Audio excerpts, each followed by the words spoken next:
Mr. Christensen. You mentioned about the satisfaction of the market, and you mentioned about the kind of maturing market like Macao and Singapore. Of course, not mature yet. Smart or balance. Having said that, however, if there are going to be casinos in Japan, in Taiwan, maybe more casinos in Pacific Asia jurisdictions that already have them. The market economics for I think we'd like to cover more, but time has come, so I'd like to ask maybe one or two questions from the floor. If you have any question to anybody, just raise a hand and just speak up. And then just to address who wanted to ask a question to. No question?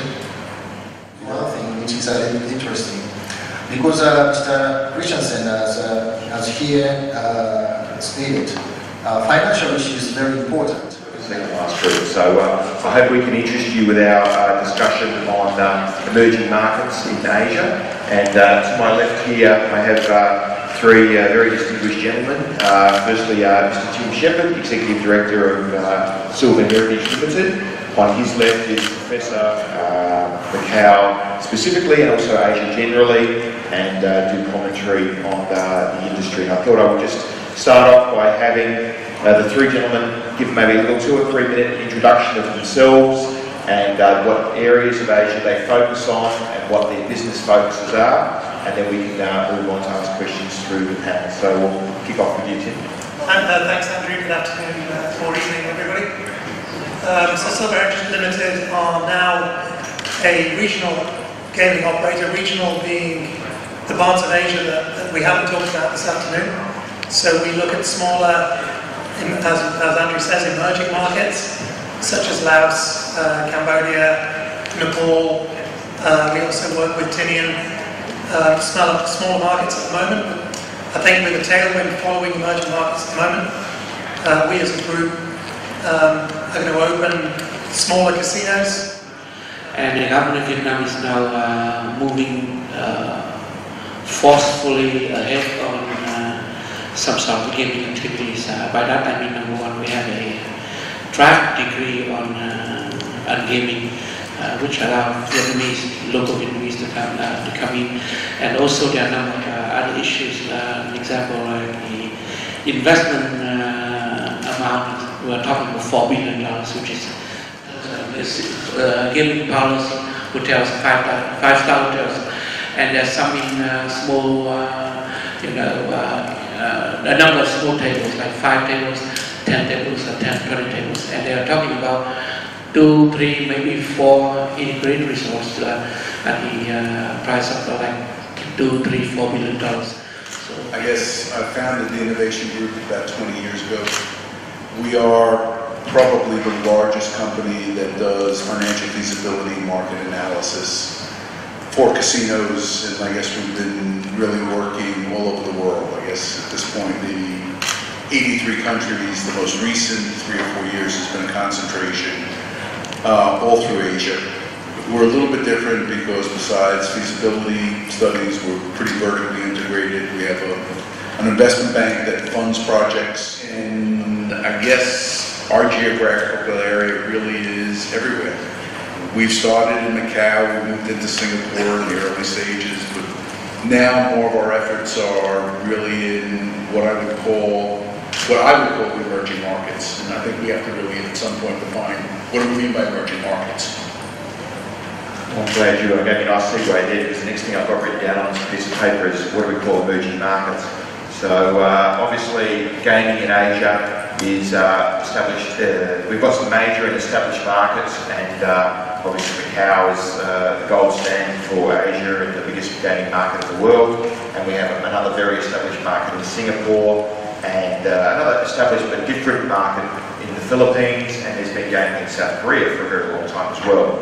There's a lot of talk, you just heard in the last talk about Japan and Taiwan as coming out as markets. But I guess we wouldn't describe them as emerging markets. They will be very big markets straight off the bat if they happen. So by emerging markets, I think all the gentlemen on my left would agree that we're talking about possibly initially smaller places The first places that come to mind are the Vietnams and Cambodias and Laos, places like that, but not to forget places like Sri Lanka, the CNMI, which is the Commonwealth of the Northern Marianas Islands, which has Tinian. So these are the kind of places that we'll be talking about today. And we're not going to specifically talk about the geographies first. First, I've got a list of topics to go through and talk about the issues generally across the board for emerging markets, and then time permitting, I plan to go through a few of the major, more thought about emerging markets and get the panel's thoughts on what the key issues for those are, and then if we have enough time we'll do some Q&A at the end. So I thought I would kick it off with probably what is the most possibly important and crucial issue, tax rates and breaks that a government might give an investment entity going into a market to start off gaming. So gentlemen, would like to talk about that in the first instance. Perhaps Steve, you might have a bit to say about that. Yeah, I mean, you know, I think right now, I think for me, tax rates probably in these markets really are the single biggest driver. What are the existing big boys right now in the sense of Macao, Singapore, maybe even, you know, the Philippines? You're going to need to divert traffic to them. They don't have a local ambient base of population. So what we're going to need to do is bring people in. And to do that we're just going to have 4 licenses and you can pay a high tax rate because you've got a monopoly. You may have a monopoly, you know, or an oligopoly place like this where there's a huge capital investment, there's a history, and we need to divert, you know, players from these established, you know, major markets, as you said, into what I would call very acceptable, but still secondary or tertiary markets. Places like Laos with extremely low tax rates, in fact, flat amounts that casinos are paying to the government, which might be under 1% or something, or 2%. How's the Vietnamese government going to get away with charging 30-35% when there are such low rates around the rest of Asia? Oh, they can charge anything they want, but whether or not people want to come in to invest in the country, that's a different issue. You know, Vietnam has, as I mentioned, has no experience in gaming business, and they are new in this field. So what they do is they use the old laws or use the old regulations, tax regulations.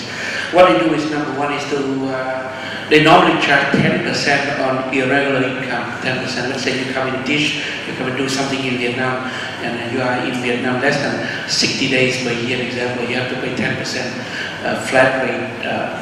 Then special consumption tax like expensive cars, you know, and cigarettes, for example, which is at this time 30%. Then corporation are legal jurisdictions in terms of they have legal casinos, but they have acts which are applied to the operations rather than a set of formal rules that you might see in, let's say, the Philippines or in Macau. The one exception is in Tinian.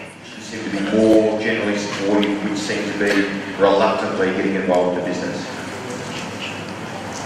I mean, Japan obviously is reluctant. Korea is reluctant. We're talking about emerging markets here. I think are we better off in Vietnam, or are we better off in Cambodia, or are we better off in Laos, or are we better off in Kazakhstan? We have a speaker here. He mentioned that, you know, there's no cookie cutter approach for casinos in different countries. Vietnam is a different case. You know. On the one hand, we like to be Singapore, for example. On the other one, they want to be Vietnamese. And what does it mean? We don't know. Nobody knows what they want to do because they don't know. If you go to Vietnam and talk to government officials, yeah, they recognize they have a problem. They recognize that they want to open the market. They want to, you know, to open the market for investors.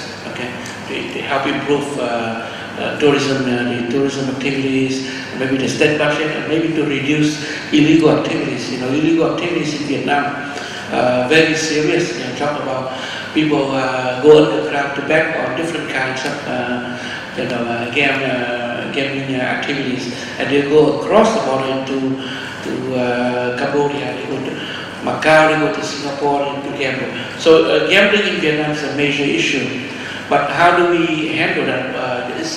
We are learning, Vietnam is learning. So there are 3 models we are talking about. One is like Singapore, okay? So we want to learn from Singapore about imposing a entrance fee, regulatory environment is clean and very nice.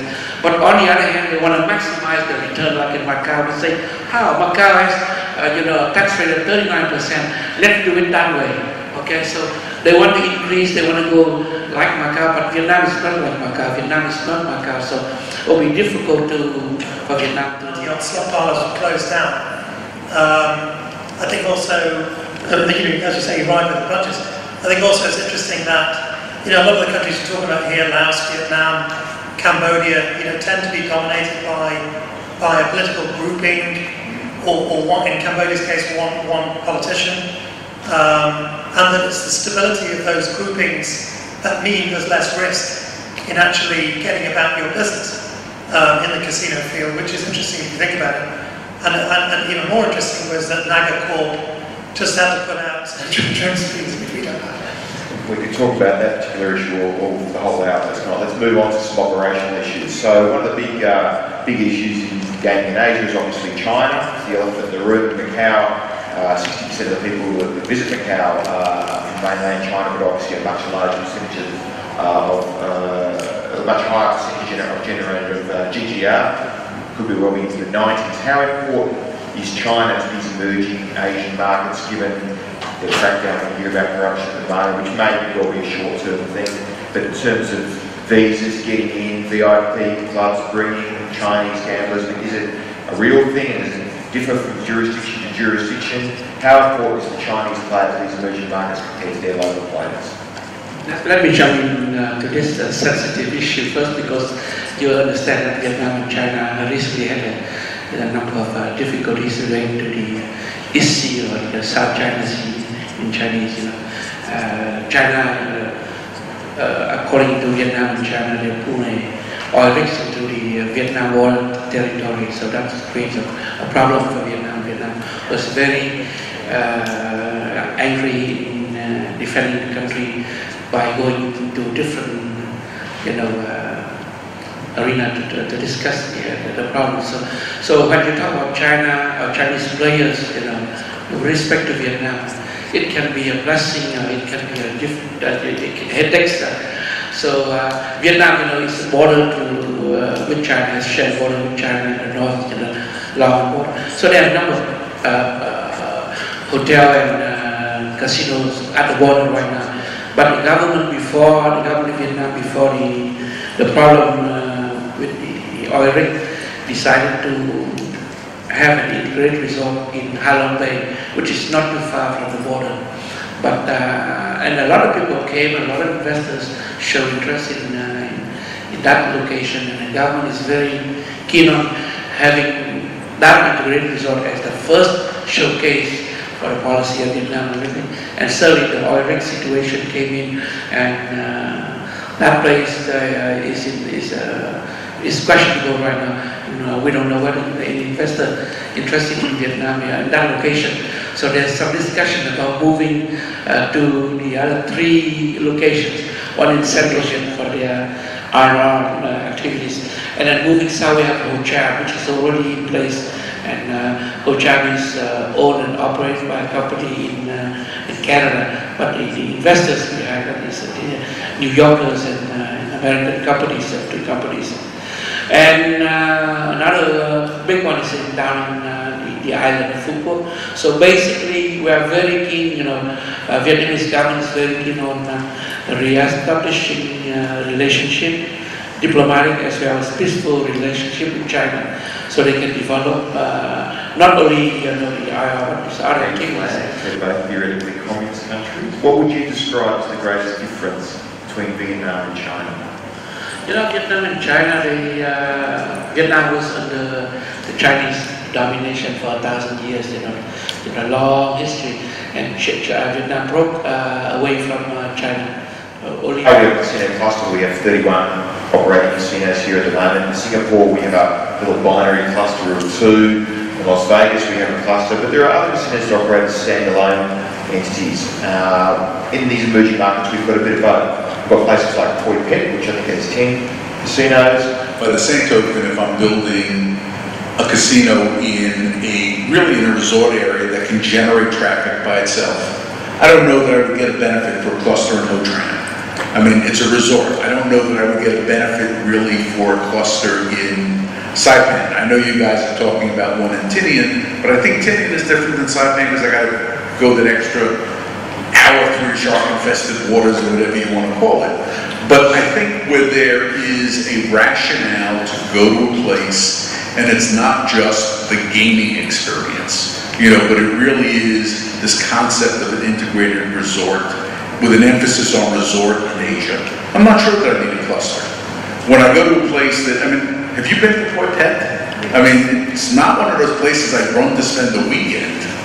But, you know, if you give me 7, 8, 9 casinos, you know, it gives me a motivation because now it's somewhat of a gaming center. I'm cross-marketing. I'm doing a whole lot of things. So I don't know that there's a single answer, you know, in where it goes. We really look at it, treating it by the type of property. I'm working in Aquas right now, you know, in Cairns. I don't think they gain tremendously from a cluster because they've got the sort of, you know, beach IR. I think it's, you know, in Phnom Penh, I think I'd rather see a cluster, you know, to strengthen, you know, Naga. Yeah, I agree. I think it might go better. I think that the issue with Ho Chi Minh, you know, in my humble opinion, is that it's first mover down there, but it is on its own, you know, a few hours away. So, you know, they weren't first mover in a good place. You know, you build a great resort, and you're a first mover on the border of somewhere, you know, or in Tinian or wherever it might be, and you're the first one there with good infrastructure. Then you touched on the the greatest thing that ever happened to them was what happened in Macao in the liberalisation of the market, and they're 33% of the current market is way more than 100% they ever had. So there's two sides of the coin. So they did have to blow a few million to keep that 33% though, you know. So I think they made that last week, didn't they? Okay, so let's move on to non-gaming, and it actually leads on to what you were just saying about integrated resorts. In terms of clusters, if you have a big integrated resort that has got a strong enough magnetic pull to bring players because there's enough there to get the players to come, you perhaps don't want a cluster. But if you're a Poi Pet where all you really are is just yet done a casino, it's kind of nice to have 9 other operators next to me to make my area attractive to the players. So what do, in these emerging markets, they need to do? Obviously, a place like we're sitting in now, we've got a bunch of restaurants, a huge MICE facility we're sitting in at the moment, you know, some great entertainment and all of that. I mean, are we going to see that kind of serious non-gaming offerings coming in the emerging markets, or is that still a long way off? If we can help it, we won't. I mean, I just don't think, everybody wants a MICE facility, okay? And I don't think there's demand, you know, for MICE facilities in every place that it's being projected and saying, we need convention space, we need meeting space, and that type of thing. I think there really is a strong need for entertainment. But in the sense of something as grand as this, we're to a large degree, if I'm down in a place like Poi Pet, if I'm in Nepal, I'm attracting gamers. So I need to really give them a nice environment. Not that many of them in my mind are really coming for, you know, this total entertainment experience. Now again, if I come back to a place like Otram, if I come back to a place like the Marianas, part of what I think their attraction is going to be is bringing in that mid-level VIP who travels with his family. And I need an entertainment, I need a beach, you know, I don't know, because we're trying to get our hands around the Asian experience, so I need a wonderful spot. I mean, that's something that we are dealing with. We do need good food and beverage, we see that here. That is a driver significantly. But I think some of these other things, you know, would I look to build the equivalent of a new Cirque du Soleil room? Honestly, I don't think I would, because I want these guys coming 6 or 8 times a year. And I think you see it once and then you get bored with it, but a great performance center, you know, I can change the entertainment, I think that drives traffic. So we gotta, again, understand who the market is that we're dealing with in these places, you know, and what we're dealing with. Too many people, and we're living in Japan, you know, to come back to it, everybody in Japan wants a great convention center. There aren't that many conventions in the world that are gonna fill this stuff up, and they're not going to Nagasaki. And I think the same thing would hold true, and they're not going to go to Nepal. Yeah, to Just to that comment, it's fair enough. You know, when you're moving into emerging markets because you think you're on the border, let's take the north of Cambodia on the east of Thailand. You really don't need Disneyland next to your casino because you're going to take all the Surin people and the Ubon Ratchathani people. You're going to take that mass people. They're not coming because they want to take their families. I think in the master plan that we've developed for our site in Nepal, which is being built on the border of India, I think we recognise that Indians travel as families, and some travel just all the boys or all the girls together. So we've built 2 wings of the hotel block, to keep the drunks away from the sober people. We've got entertainment for kids. We've got Paul Steelman, thank goodness for him, looked at what we've done as a master plan and said, where are your attractions? You need attractions. Even if they're not theme parks, even if they're not something, for God's sake, when they're not gambling, give them something. So I think we've taken on board what he says is that we're going to do 2 or 3 attractions. I don't think they're going to be theme parks. We'll just give them something to do, hopefully when they're taking a breather before walking back into the casino. So I think there will be grander schemes than what we're putting together, but for now I think we're just building gambling. It's something else. I want to keep moving on because we're starting to run out of time. Local play. Obviously, if you're right on the border and your feeder market is across the other side of the border, so you've got the Cambodian border or the Laos border and the feeder market is Thailand, local play is going to be irrelevant to you. But what if you're stuck in the middle of the country and how important is local play? Obviously some jurisdictions allow it, some jurisdictions don't allow it, some jurisdictions that don't allow it have the impression to allow it, are considering it. How much of an issue is it in these markets? Well, one thing you've got to ask yourself, if Cambodia is moving to allow its citizens to play, it's pretty light in terms of regulation at the moment, and I'll say no more of that. Vietnam, Dr. Augustine will say that again, Vietnamese now are not allowed to play. In Laos, the rules are a bit opaque, but officially, it's frowned upon for Laotians to play. In Nepal, Nepalese are not allowed to play, and so on you go. I think if you are right in the middle of the country, you're usually next to the capital. And if you're in the capital, then you've got the expatriate Chinese, Taiwanese, Brits, Americans, whatever you might have. So being in the centre of the country isn't actually that much of a disadvantage if locals can't play. The casino we manage in Hanoi is just 45 minutes away from the airport and an hour from downtown Hanoi. So we're in the same province as the largest Samsung factory in the world. So we're okay with the local people, even though we're nowhere near the Chinese border. And those expatriates help us make our money in that particular casino. We talk a lot about human rights in Israel, the right to equal access.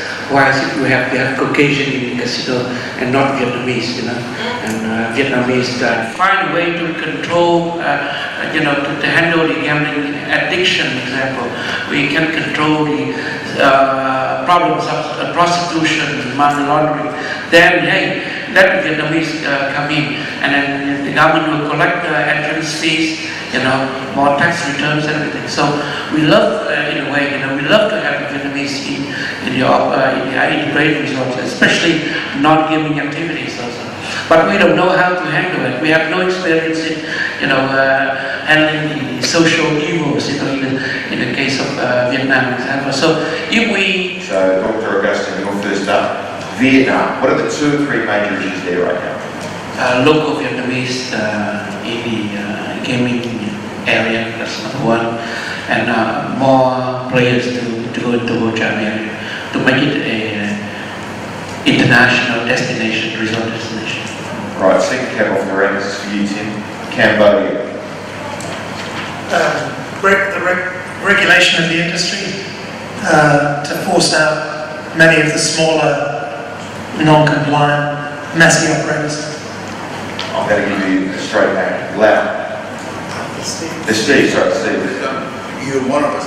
I mean, for me, Lao has to have consistency.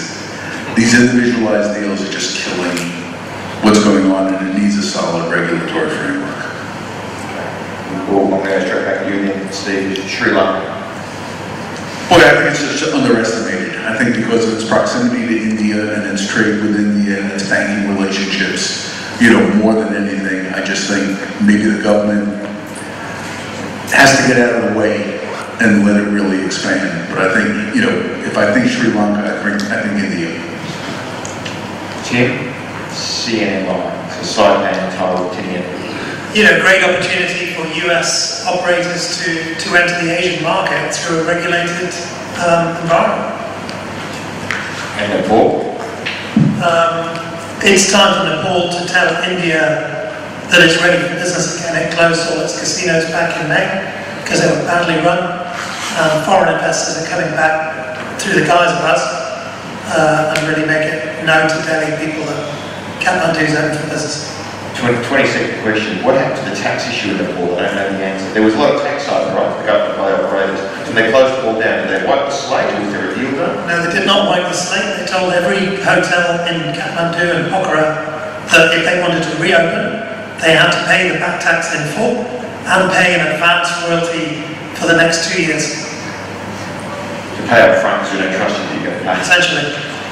And Steve, Russia. Specifically Vladivostok because it relates to China. Yeah, I want to say, I think for all of them, I think there needs to be a realism with the guys that are there. I don't know where, but somehow, all of a sudden the number of, the Vladivostok market being $4 billion or $5 billion market, people announcing these huge projects, there's not a chance in the world.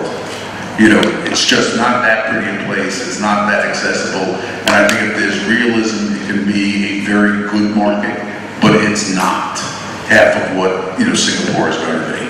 Right, so how big do you think that market could be?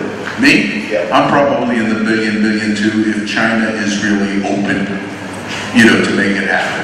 It's just not that hospitable. That's a relatively small market, I think, given the numbers we see around. Yeah, but it's one city. Okay, it's not 5 different things in Vietnam or something like that, but it's one city in northern Russia that's cold. No, seriously, and you're not going to see Russians come there. So it's really a Chinese market that's probably geopolitical. When China wants access to the port, they will open up the visa movement. When they don't want access to the port, they won't open up the visa movement. And it's one that I should not overbuild because I have no ability to attract anybody else to. If I'm low, expand. But don't give me another Foxwoods. Okay, well, we've just got a few minutes left. Any questions from anyone in the audience for any of these gentlemen? No? As usual, everybody's too shy, scared, or tired. Well, I've got a couple for you. We still have the last couple of minutes. Which of these emerging markets that we've talked about today do you think, and across the whole panel, is potentially the most profitable? So we've got Macao first, Singapore second. Who will we see?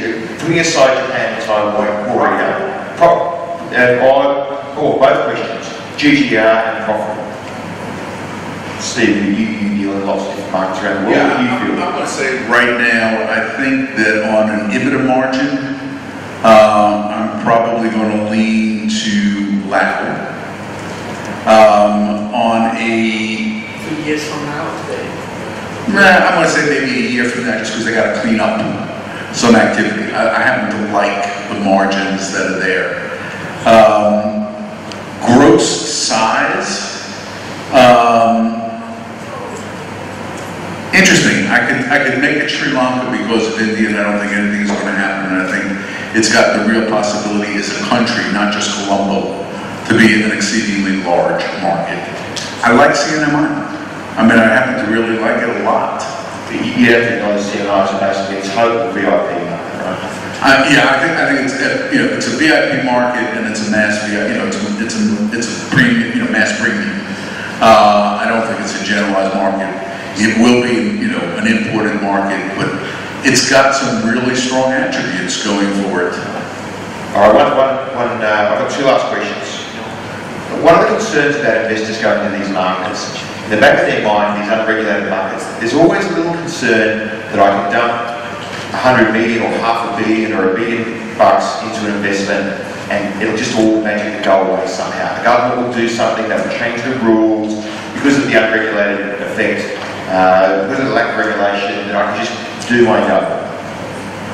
can you imagine that actually happening? And can you imagine, what's a scenario, what's a jurisdiction where it might happen? Can you imagine a scenario where it might actually happen? Because whenever I talk about these emerging markets, that's always comes up in the conversation. Thoughts on that? I don't see any government interested in an unregulated market. Government by its nature wants regulation, strict regulation, to make sure everything is under control. But what I'm saying, I just think before there's regulation, so obviously once there's a regulated market, that's not going to happen. But let's say I go to Laos, somebody offers me a deal, I go to Laos, I buy a big casino in Laos, and some general turns around and says, you know what, I don't like to see you later. It happened in Russia. Come on, look what went on in Moscow. St. Petersburg, I mean, how much was invested there? And all of a sudden, Putin wakes up one morning and goes, you know what, we're not doing this industry anymore, thank you very much. We're going to move to 4 different locations where nobody lives. Okay, I think that Laos is a distinct possibility. I'm living one of those right now. Was it a $500 million project or something like that? No. But somebody wakes up one side and, all of a sudden the tax rate went from almost 0 to 91% or 87% or something like that. Because the government said, you know what, we don't know if the agreement we had was really good, we're changing it, it's there. So, yeah, I mean, it has happened. And can I see it happening again? Yeah, I think I can. So less so as people move forward. So if that's a possibility, you've got to have a very potential high return as an investor to go in to make it attractive for you. Tim, has it ever happened to you guys? Yeah, I mentioned the stock bars in Phnom Penh, which is not as dramatic as what happened in Russia. But every Elixir Gaming, RGB, Waikiki, everybody got caught out in those days in Phnom Penh. There were 90 stock bars with at least 100 machines, nice machines in. And imagine all those machines turned off. I mean, it was hectic. I mean, I think you got to have a great return, and I think you got to have a cast iron constitution. Well, it's a good point that you just made. That's why you diversify, right? That's why you get different markets, because there's always a chance that all of a sudden somebody flicks the switch and your 100 machines or 200 machines in that club are shut down. And now you've got to get them out, right? Now you've got to get them out, and then that's a whole other thing. With FCPA nowadays, it's tough to get them out. All right, one last question. Which of these jurisdictions do you think is most likely to first make a formal regulatory environment, like we see in Macao or Singapore? Putting aside Guinea, because it already has it. Which of the countries we've named today will suddenly turn around and say, well, here's the regulations, come on foreign investors, come on in, it's all safe now. Who's going to be first to do that? Yeah, because whoever's first to do that is going to have a big advantage over the other jurisdictions, right? Again, I want to speak and just tell you, Sri Lanka will, if the government decides, but it's not in the mix of what you're talking about, because it's not a Southeast Asia. We're trying to work with the Nepali government, to push them towards, good regulatory practices. Our goal is to spend $100 million. It's not a great amount of money. It's a lot of money for us. We're trying to spend $100 million in Nepal in the next 3 to 4 years. And that demands, and our shareholders demand, some sort of regulations, right? So, I'm going to say Nepal. Well, Winchy's holding up a sign at the back of the room saying 2 minutes, so you've got a chance for one question if we've got one for the audience. Anyone? No? Well, put your hands together and thank these gentlemen. Thank you very much. So I'm Andrew Scott from World Gaming Magazine, and we're here at the 2014 Macao Gaming Show with the chairman of the Macao Gaming Equipment Manufacturers Association, organiser of the Macao Gaming Show, the one and only Mr. Jay Chun. Hi Jay, how are you? How are you? Yeah. So the first day of the show just completed. How do you feel? It's quite good, more than our expectation compared last year, and conference good too. Yeah. Hopefully next year even better than this year. How does it feel being the second year? Obviously the first year is always tough, but now the second year you've learnt from last year? Sure, we get a lot of support, not just from the exhibitor, also we get great support from the Macao government, so we are happy on that. Yeah. Fantastic. And the numbers today, happy with the numbers at the show? Sure, yeah. We are confident in that one. Yeah, it's quite good, yeah. And I noticed this show there's a few more exhibitors than there were last year. You must be very happy with that. Yes, sure, yeah. I do, yeah. Thank you. Yeah. All right. Thanks very much, Jay, and all the best for the rest of the show. Sure. Okay. Bye. Yeah. Bye. Bye.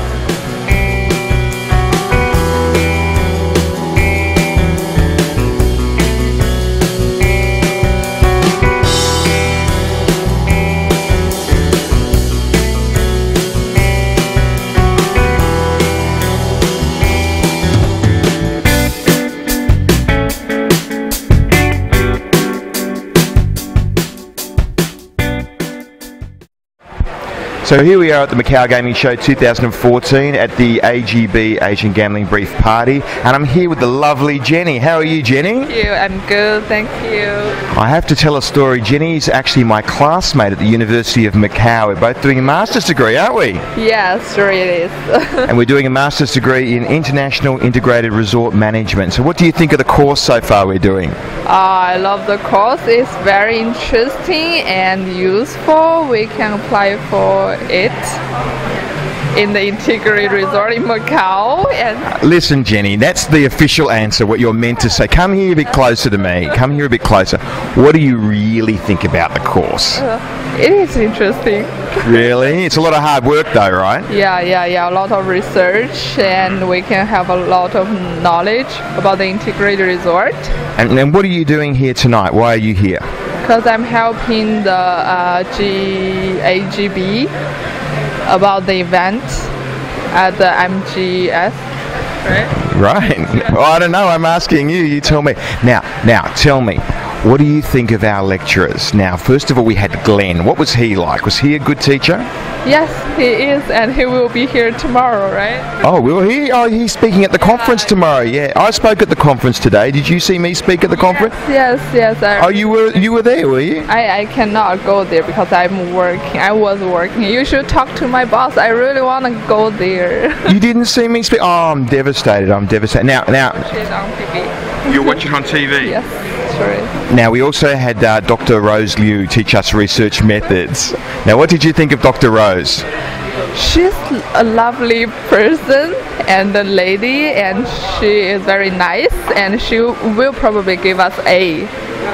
So that's the most important part, right? Okay, that's it. So you think she'll give us a good mark, and you also did one subject I haven't done, right? Event EEM, right? What's that? Event management. And Glenn taught that one as well. What did you think of that subject? It's very interesting, and I love the event management, so I have passion in this industry. I hope I can get more from this class and apply to the work. Now, Jenny, we're talking about very boring stuff. We're talking about university here. Why don't we talk about something more? I think all the people watching this at home are more interested in your personal life. You need some alcohol. That's a very good idea. Come on. So Jenny, where are you from? China. Where in China? No, the middle of China, Henan. In the Hunan province? Yes. Right. And how long have you been here in Macau? Almost 3 months. 3 months. And what do you think about Macau? I love Macau. It's very peaceful, and I love the environment here. Everybody is peaceful and nice. Not that much competition, not like Beijing or the mainland China. I love the lifestyle here. Yeah, but the house is very expensive. Okay. The house is very expensive. And Jenny, the most important thing, since you've been in Macau, have you seen any boys you like? Yes. You have? Well, that's fantastic. Any boys in our class you like? Yes. Really? That's interesting. I better not ask who. And what about at the university, around the university? Any boys you like around the university? Yes. In our class, right? Oh, well, that's very good. Well, I'm probably going to leave it at that because, we don't want to, you never know, maybe your parents might see this back home. It's okay, they know. They know already? Oh, okay, very good. Okay, Jenny. Well, thanks very much for your time. It was very lovely to speak to you as always. And I'm Andrew Scott for World Gaming Magazine at MGS 2014. And this is Jenny. Bye. Say bye. Bye. Say bye. Bye. Wave. Bye. Bye.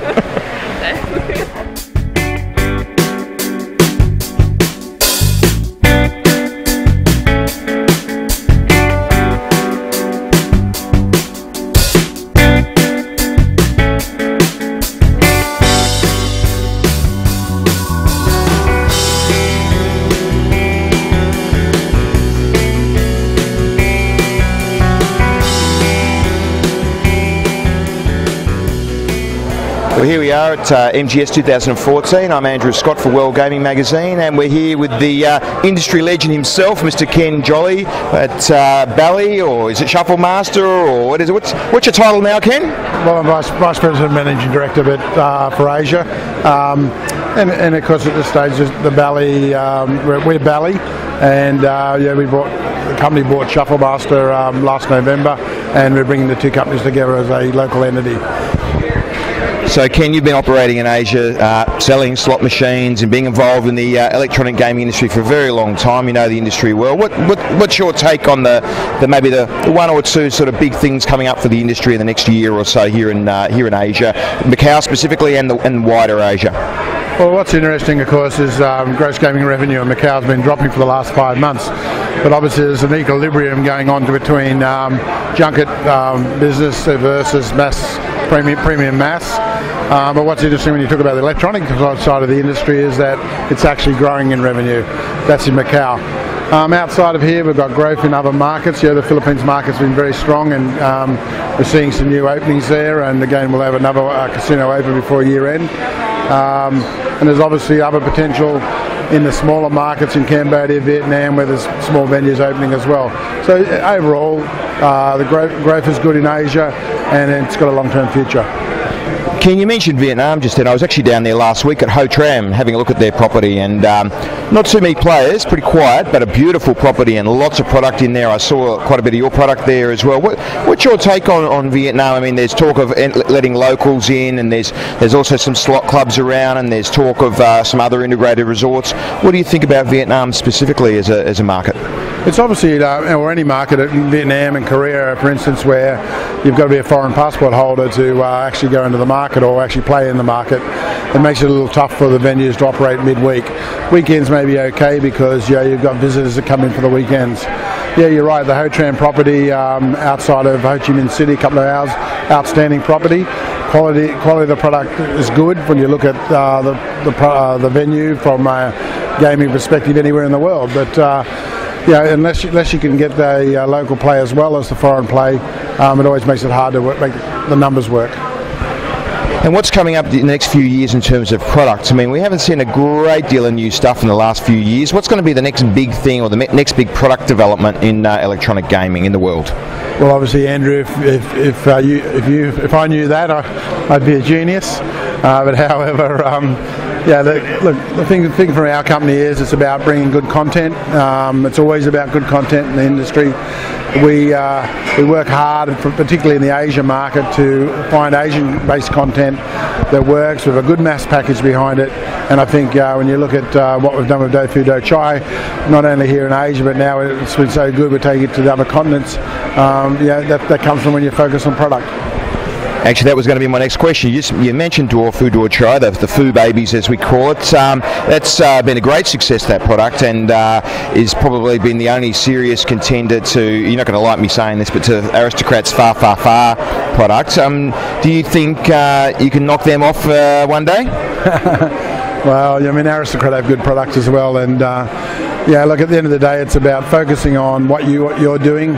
At Bally, we're focused. We're trying to get the right product for the market, the right maths and the right volatilities, and continue to bring great games. And it's great games to sell. It's great games to make operators happy, because that's what players want to play. One last question, bit of a social one. What are your plans for this evening? We're here at this little soiree at the moment. You're not one known to be hitting the sack early. What's in store for the rest of the evening, Mr. Jolly? Well, Andrew, contrary to what you might think, I do get home early because I do start work early. But anyhow, obviously tonight, be here at the Asia Gaming brief cocktail drinks for the iGaming, and probably some dinner, and then go home and get some sleep, so that it's another day tomorrow at the show. And if you believe that, you believe anything. I'm Andrew Scott for World Gaming Magazine, and thank you very much, Mr. Jolly, who's walked off in disgust. Bye. I'm Andrew Scott for World Gaming Magazine, and we're here with Michael Mariakis of World Gaming Magazine, Chief Operating Officer. So here we are interviewing ourselves, but in all seriousness, Michael, you've been involved in the Asian gaming industry for a few years now, and here we are in Macau. It's interesting times in Macau. Since the few years that you've been here involved and moved into this industry here, what have you seen? What do you feel are the big issues in Macau and the Asian gaming industry generally at the moment? Well, there's no doubt Macau is the leading gaming jurisdiction in Asia, and it's interesting to see how all the other nations in Asia are just starting to catch on and try to catch up, and let's talk about Japan and other areas in Asia that are starting to see the opportunities that gaming can provide their local economies, and so it's interesting to see this whole area take off. So, it's been exciting to be part of it.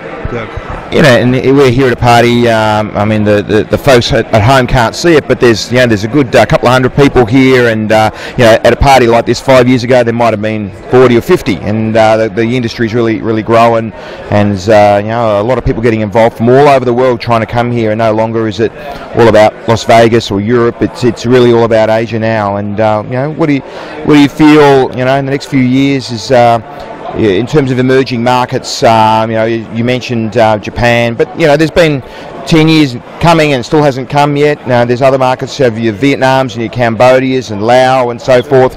What are your thoughts on that? Well, today's a good example actually, because we've just come from the Macao Gaming Show, which is a local Macao initiative that has created a trade show exhibition by Macao, by Asia, for the world. And we've just concluded the first day, record attendances, I believe, and so that's always encouraging. I've forgotten what your question was, but I took that aside. But you're not meant to stop like that, mate. Take two. Hi, I'm Andrew Scott here for World Gaming Magazine, and we're at the 2014 Macao Gaming Show. We're at the Asia Gambling Brief Drinks, and I'm here with Michael Mariakis of World Gaming Magazine, or World Gaming Group, I should say now. Michael, you joined our company a couple of years ago, or a bit longer than that now, and and obviously come from a different background, but always been interested in gaming through your life. Macao's grown a heap just in the last couple of years you've been here. How's it been? It's been exciting. It's been really exciting being part of this this growth. I mean, it's definitely the leading gaming jurisdiction in the world, and the growth here has just been unbelievable. And been happy to be part of it, and proud to be part of it. So we're looking forward to our company's growing, as you know. We're growing along with it. So. It's all fun and games. Very good.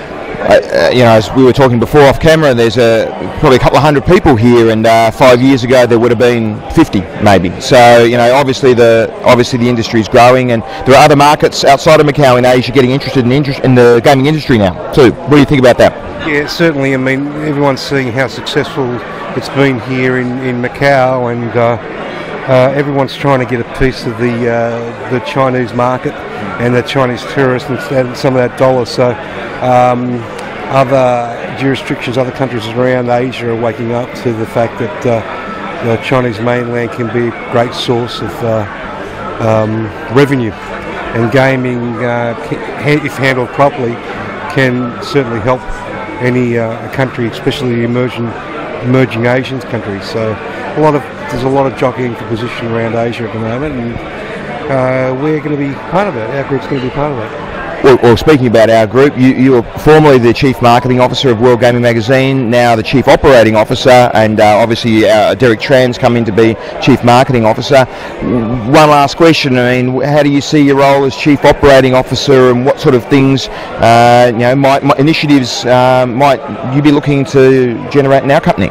Well, I mean, like Macao, Macao's gone through such a growth phase in such a short period of time, and that creates its own challenges. I mean, our group is growing.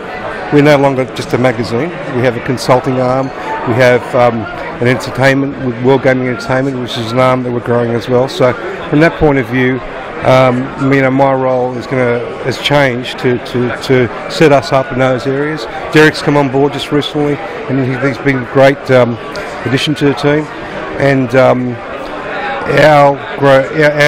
our group will grow, and it will continue to grow both in the publishing business and the entertainment side of the business as well. Well, I certainly hope that is true, and I'm sure it will be. Yeah. Okay, well, I'm Andrew Scott. Here's Michael Mariakis from the Macao Gaming Show 2014, and we'll see you next time. Am I supposed to look somewhere? You can look at me or the camera or both. Okay.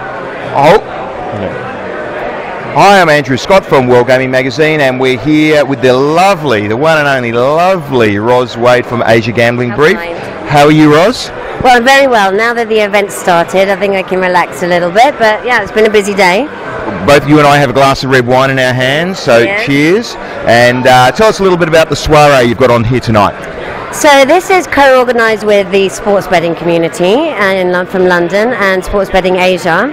And we've done at least 4 of these events in Manila so far, so we thought we'd take advantage of our gaming people attending the Macau Gaming Show and host a little evening here for them. Okay, and have you seen the numbers been going up? Is it becoming a more popular thing as time goes on? Certainly the events, so the iGaming Asian networking events have been growing in popularity and more people know about them and starting to come to them, yeah.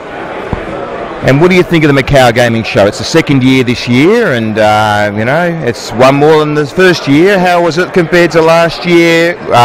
You guys have a booth there, and you know, what's your general impressions? Well, I think it's amazing this year. Certainly grown massively, and the event was really busy today. Everyone seems really happy with it. They've got lots of different elements, so I think they've done really well. And tell us a little about Asia Gambling Brief. Tell us about your little business. What's going on? I mean, you've got a background in events and so forth. I mean, how did that business come to exist, and what are you guys focusing on right now? Well, big question. So Asia Gaming Brief, we're going through a rebranding. Sorry about that, Roz. Is it gambling or is it gaming? Gaming to be friendly, isn't it? So it's Asia Gaming Brief, right? Indeed. Continue.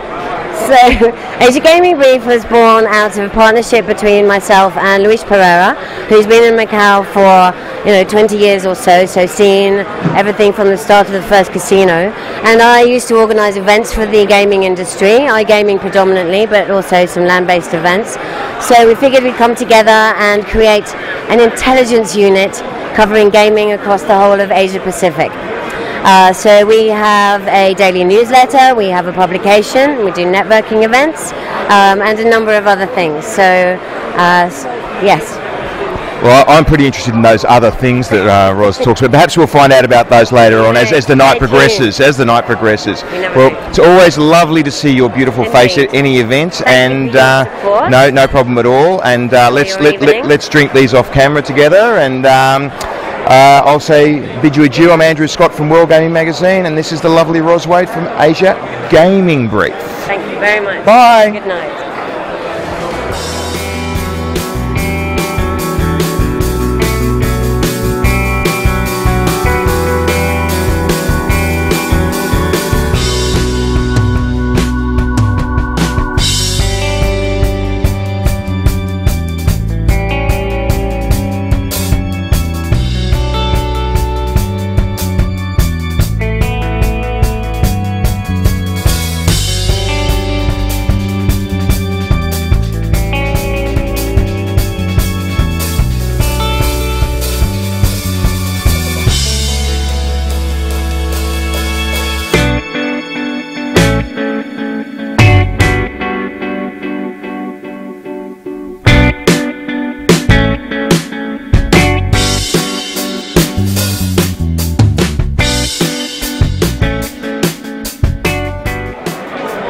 So Andrew Scott again from World Gaming Magazine. I'm here with the lovely Mariana, who our CMO Derek Tran has dragged over to me. Now, I know absolutely nothing about Mariana, but I'm very keen to find out. So, Mariana, tell us, why are you here at the Asia Gaming Brief soiree this evening?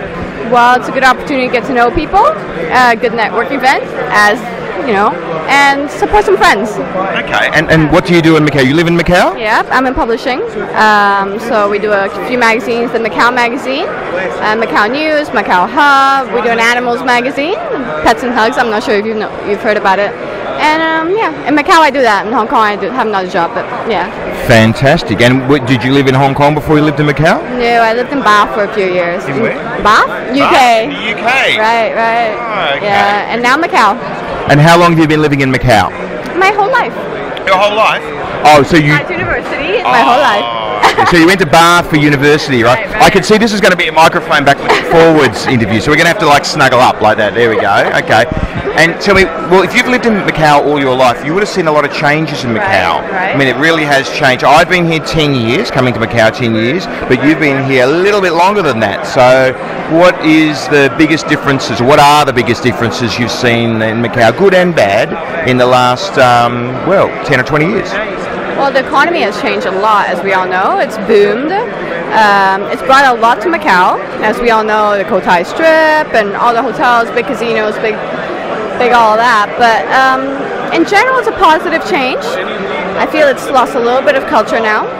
But that is to say with all big cities that, it's not just Macau in general, not Macau specifically, but in general it's been better.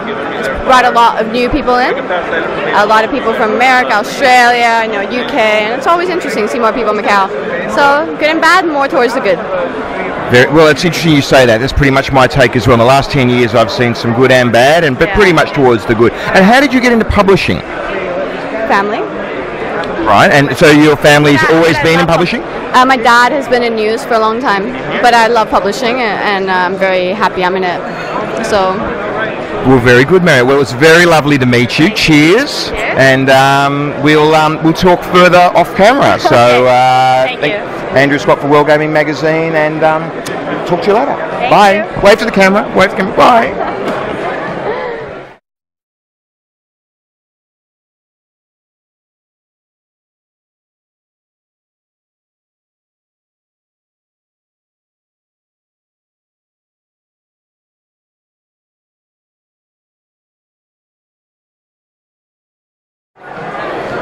Andrew Scott here again for World Gaming Magazine. I'm here with Frank Schungel, who is one of the co-organisers, should I say? So to say, yes. Yes, of this lovely soiree here at MGS 2014. Frank, tell us a little bit about your business and what you're doing here in Macau. Well, normally we do these networking parties in Manila, where we used to do them in London, and then we brought the sports betting community thing to Asia, so did the same networking parties there, very successfully. And then it opened up the opportunity to do it for the Macau Gaming Show, which of course we were like, yeah, we would love to do this. So fast forward a couple of months and here we are, 4 seasons Macau, filled with all sorts of high-level people. That's basically what we do, we have fun. Well, that's very good. And what else have you got? Anything else planned for us this evening? Probably not so much this evening, apart from handing out plenty of business cards, but we will do a lot more of these events on a regular basis. So maybe we do one in Macau now, then the next one will likely be in Manila again. But you never know, we might go all around Asia and do them. So just keep an eye on either Asia Gaming Brief or SBC News, Sports Betting Community, and keep an eye out for the next party. Sure, there's a lot of people here tonight. I mean, one of these events 4 or 5 years ago, there might have been 30 or 40 people. Here we've got probably a couple of hundred, so it's a credit to you getting this kind of turnout, and it shows how the sports betting community and the gaming community generally in Asia has expanded over the last 4 or 5 years. Very much so. I've been living in Manila for 3 years now. I do have a day job, so to say, for one of the big operators. And when I first moved there, we're all in the same 2-3 buildings. We all share a lift, like different name tags, but it's, we're all in the same industry. We never talk to each other. It's so secretive, and I don't know your competitor. It's not like in London where you go and you have a pint and you're like, oh, you're Lapworks, oh, you're Will Hill, oh, cool, let's drink. It's much more secretive, and I figured there's no reason for it. We're not giving away secrets. We just want to have, a drink, meet the guy next door, see who else is here. Networking is always a good thing, as you probably know very well, right? So there's no harm in networking, there's no harm in knowing all the people, which is why I'm a little bit proud that we have managed to get all these secretive Asian operators and suppliers that are based in Manila, but they're hiding very well, that we have managed them to come out, have a drink, and not be scared to do that, Well, it is really a niche industry that we operate in, and there are a lot of unique challenges and things to discuss in our industry, and trying to discuss with people who aren't in the industry, they just don't really get it, they don't really understand. So it's great to be able to speak with like-minded people, and even though you might not be sharing industry secrets or anything like that, just generally for background, it's good for operators to work with each other on some issues as well, right? Absolutely. I mean, there's so many things where it doesn't matter if it's a competitor, where we're in the same boat together. May this be regulation, may this be the place where you are dealing with government. For example, we have First Cagayan as our sponsors for the networking parties. They're the regulator in the Philippines, so that gives us a bit of a credibility. And if you have a question for them or something, you can come along and have a drink with them. They're not the scary regulator, they're just a mate to have, not a mate, but someone you can have a drink with, you can network. And yeah, we're not enemies, we're competitors. and there's no harm in networking. And what I especially like with this event tonight is it's the first time I think we are mixing land-based with online.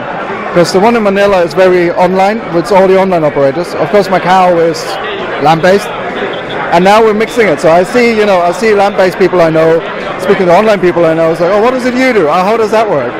And that's great for our whole industry because we have learned a better understanding. Well, I guess it's a bit of an analogy for what's actually going on in the gaming world at the moment. There is a slow but inexorable convergence between land-based and online, and we're starting to see PokerStars are doing land-based, and we're starting to see talk about online operators getting involved in bricks and mortar casinos. And where do you think that's going in the world?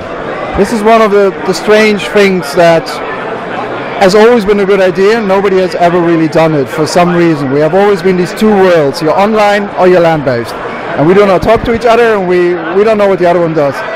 And I have heard from a few people and a few companies, there are talks, like you said, PokerStars being a prominent example. And I think the two are coming closer together.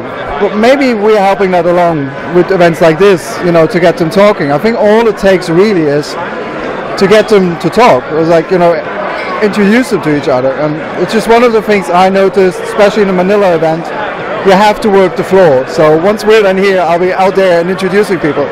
Because especially Asian operators, they like to be in their own little groups. They're not sure who that guy is and who that is.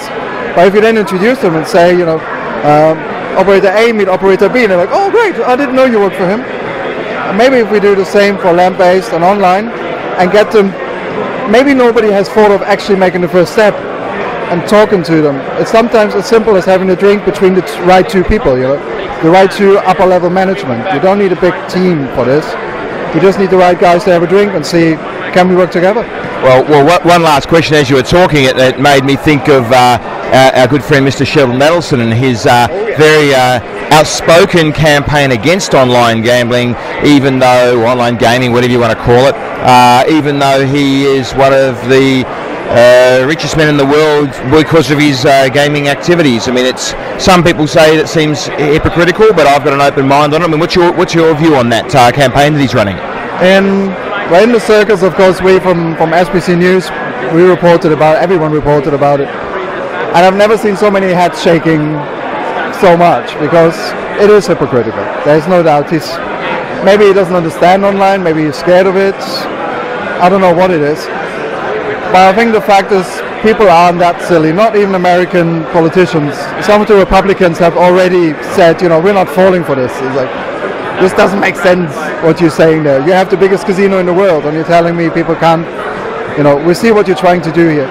I think he will try and make a lot of noise. He may get short-term gains towards his goal. In the long term, he's lost already.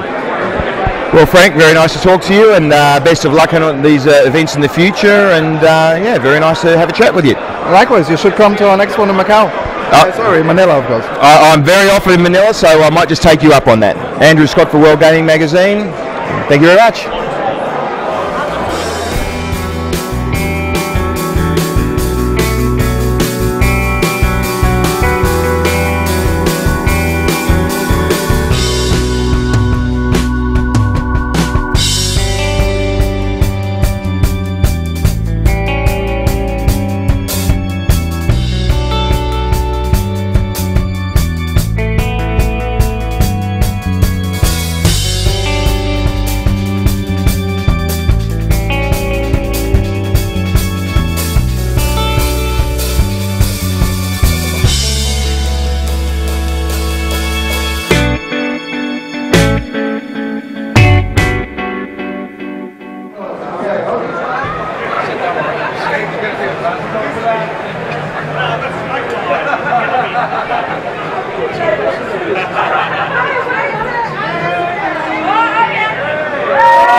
Falamos em português. Portuguese. Obrigado. Okay, we better speak English because that's the only language I really know. Okay, sure. So we're Andrew Scott from World Gaming Magazine, and we're here with the gorgeous, the stunningly beautiful Miss Mary Mendoza. How are you, Mary? I've been doing very well, and I've been very pleased to be here at the Macau Gaming Show. I've visited a few booths, of course, met up with some of the junket operators, and the most important thing is to be a witness of a few of the conferences, including the one that you've moderated. Thank you, Mary. You were one of the very, very first supporters of World Gaming Magazine. We always remember you for the great help you gave us in the early days, and you are now got your own company, yeah? That's right, yeah. So I'm running Platinum Marketing Solutions. We are focused on the gaming market, and as well as we're doing Casino Market Advisor, which is related to casino operations. But tell me, Mary, you've been in Macau a very long time, right? Yes, Macau is my home. So tell me a little bit about what your view is of how Macau's changed in the last, let's say, even 20 years. That's a long time. I mean, there's been a lot of changes in Macau, some good, some bad. I mean, what's your personal feeling about how Macau's changed as a place to live in, and yeah, your views on that? Well, economic diversification and changes has been immensely successful in Macau, and we're thankful for all the gaming operators who've invested their time, money, and resources to set up something in Macau that makes Macau what it is right now. It helps out a lot in terms of the job market, how it puts Macau in an international standard. So Macau has grown significantly, not only economically, but as well as socially. But on the other hand, of course, as a person who's grown up in Macau, I miss some of the old parts of Macau. But we cannot have everything all at the same time. So I think one of the most important factors that we could look at in the near future is how to balance the economic development as well as the social life of the community, and how we could preserve what's happening in Macau in terms of socially, in terms of education, for example, and to progress the locals itself, not only reliant on organic changes, but more on a strategic level. So when you talk about those social changes in Macau, I mean, let's talk a little bit about that. I mean, you said you missed some of the parts of the Macau, but those parts of Macau are still here. I mean, there's still old parts of Macau that people can visit when they come to Macau. So just elaborate a little bit more on what you mean by that. Is it harder to find those places now? Is it more difficult to live in Macau? I mean, what do you mean about those sort of social changes in Macau? I would point out on the cultural heritage, for example.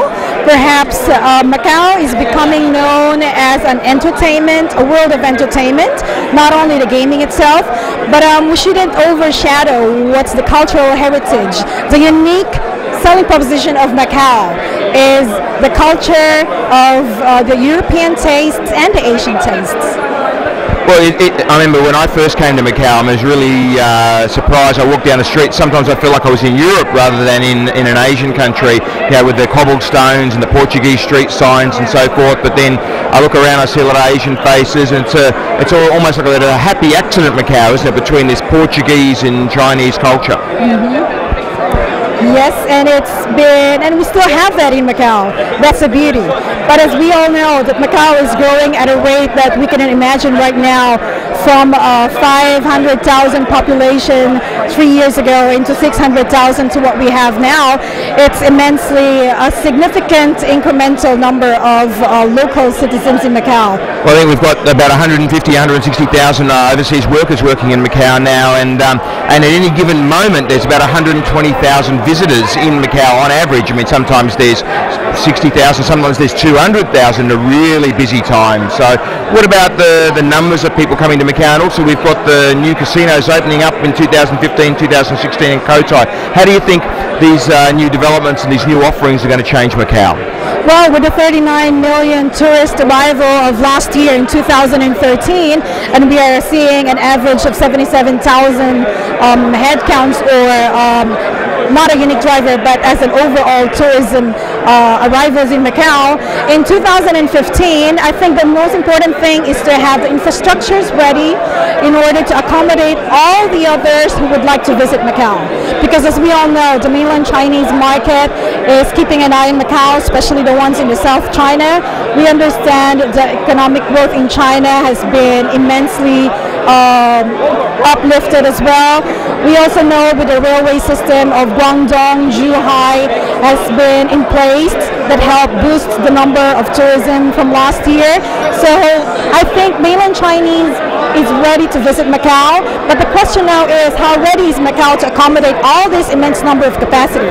If we are looking at a figure of, let's say, 10% increase next year, how can we ensure that what we promised we could deliver? Because the standard level of what we are offering might not be the same as it was last year. Not only in headcount, but in the service and spacing.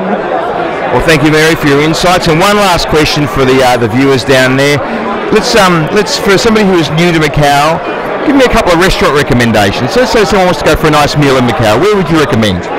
All right. First of all, this is not an advertising, but based on my personal opinion, I would highlight the local restaurants in Macau. For example, Fernando's in Kulawan. We also have Miramar, also in Kulawan. If you'd like something quiet in beach area, that would be an option. If you want to stay somewhere around the Taipa area, Taipa village, also with some cultural heritage element, that would be Antonio's restaurant. And if you are in Macau, I would recommend Club Militar as one of my top and my favorite restaurants. Well, it's very nice to have someone actually give an opinion and not sit on the fence. So thank you, Mary. Cheers. And enjoy your night. And that's all for now from Andrew Scott, World Gaming Magazine. Well, I'm Andrew Scott from World Gaming Magazine. We've had a great night tonight at the networking event here at Macau Gaming Show 2014. It's always good to catch up with friends, and it's good night from me.